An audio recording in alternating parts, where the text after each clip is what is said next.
अस्सलाम वालेकुम। Hi guy, how are you, what's going on. زه نن تاسو ته په یو بل کلاس کې مخاطب یم. تاسو ته ما ویلیو په ګرامر پارت 8 کې چې زه به تاسو ته بل کلاس جوړوم په کریکټ یوز آف سم ایڈجیکټیو باندې، یعنی هغه صحیح الفاظ د ایڈجیکټیو، هغه صحیح ورډ په صحیح ځای کې لګول د ایڈجیکټیو، په هغې به ته نن کلاس اخلم چې په هغې کې به کم کم لفظ زه تاسو ته خیمه، کم کم الفاظ به زه تاسو ته خیمه چې لیټل څه ته وایي، ا لیټل څه ته وایي، د لیټل څه ته وایي، پیو څه ته وایي، ا پیو څه ته وایي، د پیو څه ته وایي، یعنی دې کې څه فرق دی، کم کم ځای کې به استعمالې. او ایچ به ته ایچ او ایوري په دې کې څه فرق دی، دا به کم کم ځای کې استعمالې. سم او اینی په دې کې څه فرق دی، دا به کم کم ځای کې استعمالې. ایدر او نیدر په دې کې څه فرق دی او دا به کم کم ځای کې استعمالې. ایچ ادر او ون انادر په دې کې څه فرق دی او کم کم ځای کې به استعمالې. مچ او مینی چې په دې کې څه فرق دی او کم کم ځای کې به استعمالې. د ریچ او د پور چې په دې کې څه فرق دی او کم کم ځای کې به استعمالې. سپیریر، سینیر او جونیر دا څه ته وایي او کم کم ځای کې به استعمالې، په دې کې څه فرق دی. لیټل د مقدار دپاره استعمالېدی شي او لیټل هغه لکه د نشوالي دپاره استعمالولی شي چې یو شی کم وي، بیخي کم وي، یعنی د نش برابر وي، هغې دپاره استعمالولی شي. په دې سنټنس کې ګورئ، I have little money، ما سره لږې پیسې دي، یعنی ما سره د نش برابرې پیسې دي. I have little money. د بل سنټنس کې ګورئ، he has little food، هغه سره لږ رنګې کانه ده، هغه سره لږ رنګې خوراک دی. he has little food. a little هغه کم دپاره استعمالیږي چې لږ رنګې وي، یعنی کم یې خو چې بیا هم لږ رنګې وي هغه سره، نو هغې دپاره a little په انګلیش کې استعمالیږي.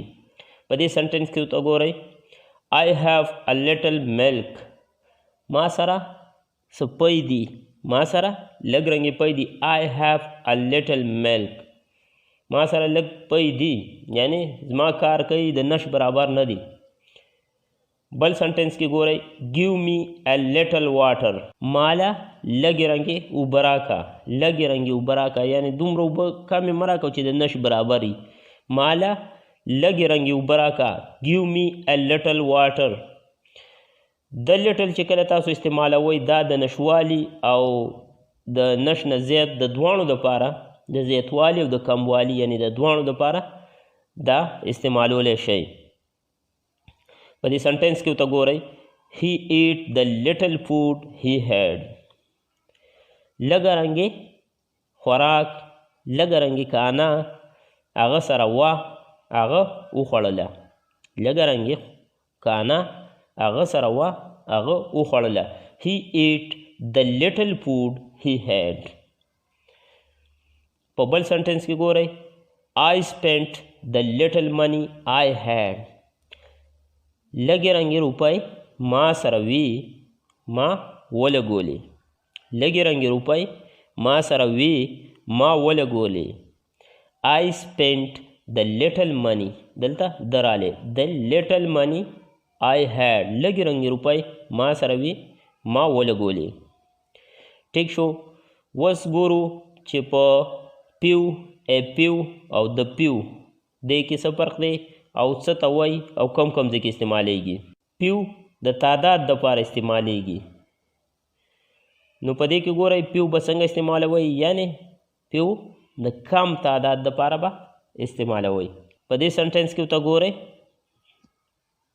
he has few friends، د هغه ډېر دوستان نشته دی، د هغه لږ رنګې دوستان دي.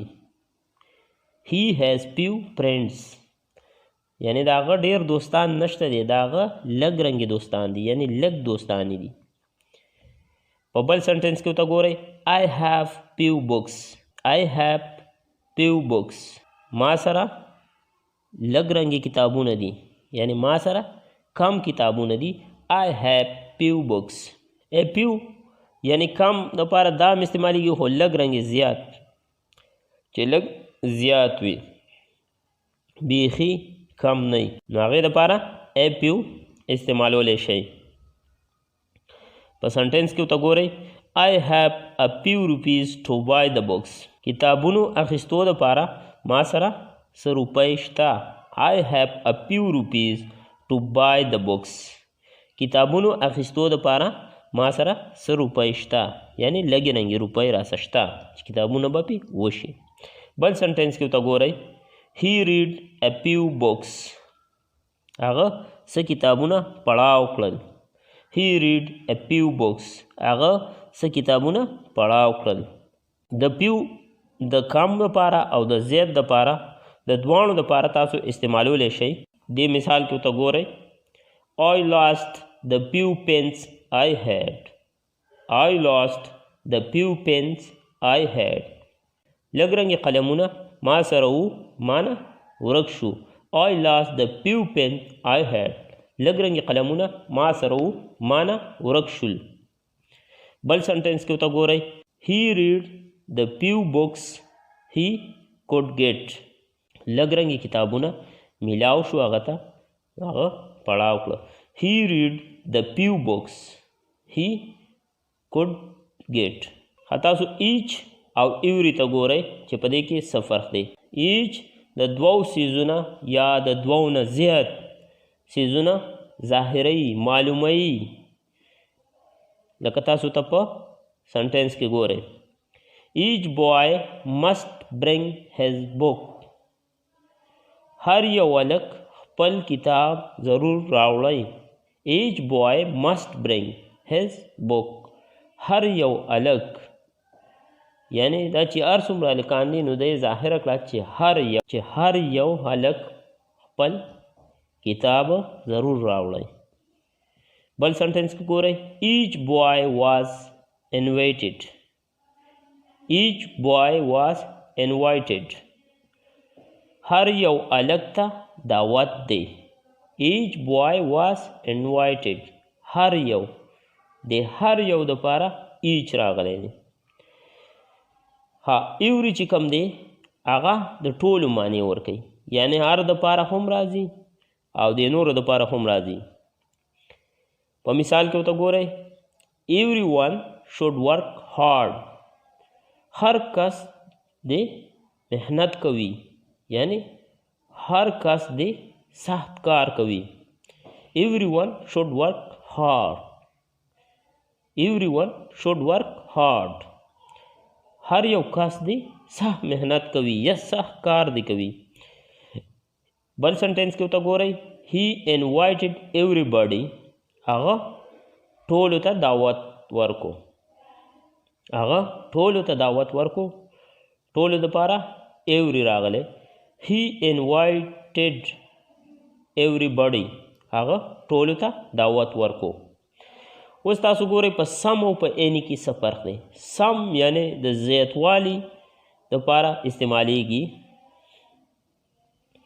په دې سنټینس کې ورته ګورئ I have some money ما سره څه روپۍ شته I have some money ما سره څه روپۍ شته یعنی روپۍ راسه شته کامي دپاره نه زیاتوالي دپاره استعمال شو He ate some rice He ate some rice هغه څه چاولي وخوړلې He ate some rice هغه څه چاولي وخوړل یعنی چاولي وی خوړلې کمې نه وي لږې زیاتې وي ښه اینې چې کوم دی هغه د نشوالي دپاره او د سوال دپاره کوېسچن دپاره استعمالولی شئ مثال نمبر 1 کې ورته ګورئ I do not have any money ما سره څه پیسې هم نشته دی I do not have any money ما سره څه پیسې هم نشته دی Did he eat any rice ولی هغه څه چاولي وخوړلې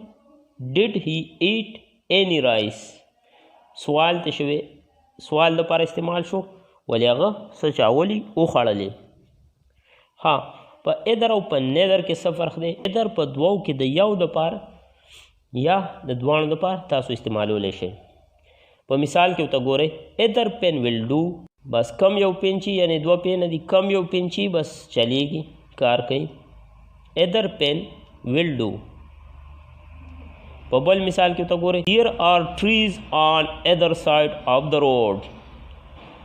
د سړک په دواړو طرفونو باندې ونې دي، یعنی دواړو دپاره راغلی. either are trees on the there are trees on the other side of the road. د سړک په دواړو طرفونو باندې ونې دي. neither دام په اصل کې د ادر شکل اختیاروي، یعنی په دواړو کې څه هم نه، یو هم نه، یعنی د نشوالي اظهار کوي نیدر. په اگزامپل کې ورته ګورئ I belong to neither side. زما تعلق د هیچا سره نشته. I belong to neither side. زما تعلق یو سایډ څخه هم نشته دی، یعنی 2 سایډ دي.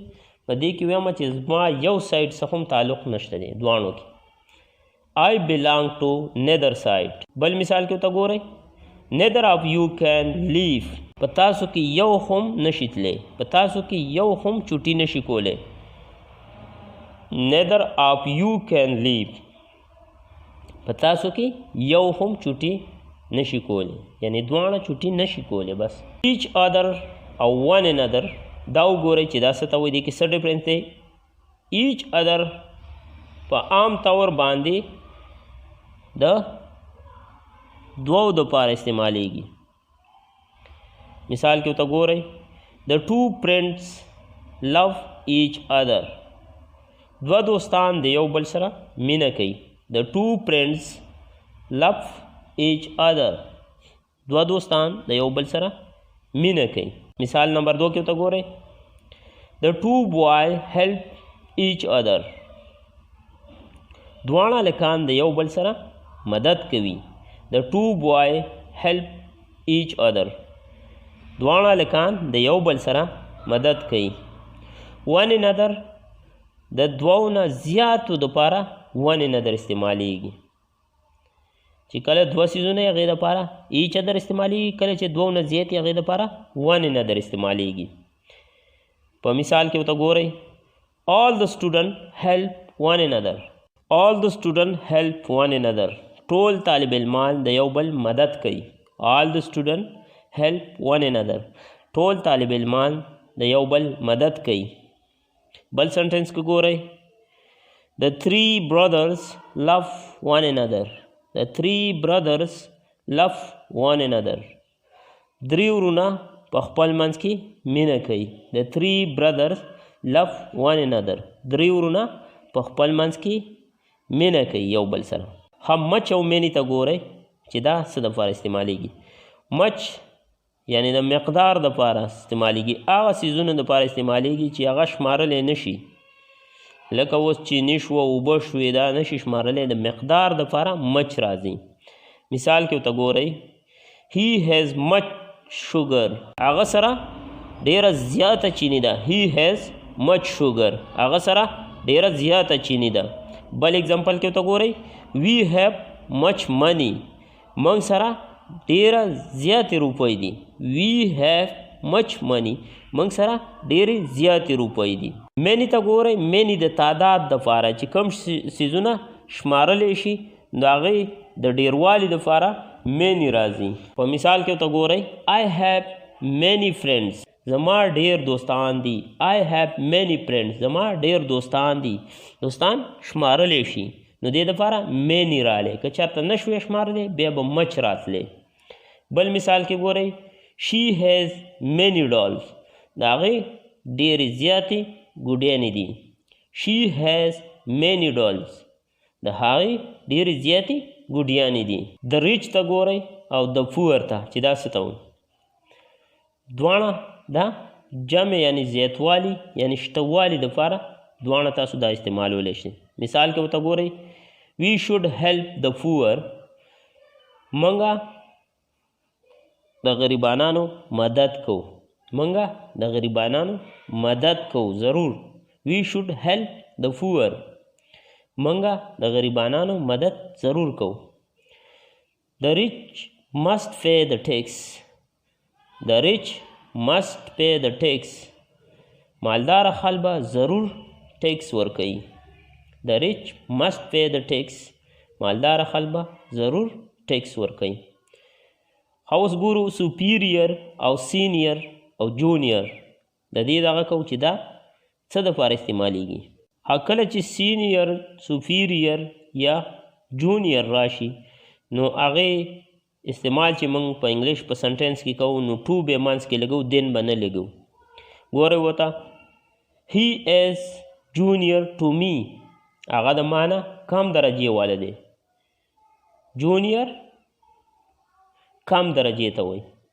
هی از جونیئر ټو می، هغه د معنا کم درجې والا دی. د بل سنټینس ته ګورئ د سینیئر یعنی زیاتې درجې والا ته سینیئر وایي. شي از سینیئر ټو می، هغه د معنا زیاتې درجې والا ده، یعنی جینۍ ده. شي جینۍ دپاره راځي او سینیئر د زیاتې والي دپاره راځي، درجې والي دپاره راځي. شي از سینیئر ټو می، هغه د معنا د زیاتې درجې والا ده. سپیریئر هغې دپاره راځي چې د ټولو نه زیاتي. د کلات از سپیریئر ټو دیټ، دا کپړه ډیره زیاته اعلی ده د دې نه. دا کپړه ډیره زیاته اعلی ده یعنی ډیره زیاته ښه ده د دغې نه. This cloth is superior to that. دا کپړه ډیره زیاته ښه ده د دغې نه. دا و د نن ورځې کلاس. ځان پې ښه پوهه کړئ. انشاءالله ګرامر به زه نه د زړه پورې ټول تاسو ته ښیم. Thank you so much for watching. د الله په امان په خپلو دعاګانو کې یاد ساتئ. Thank you so much.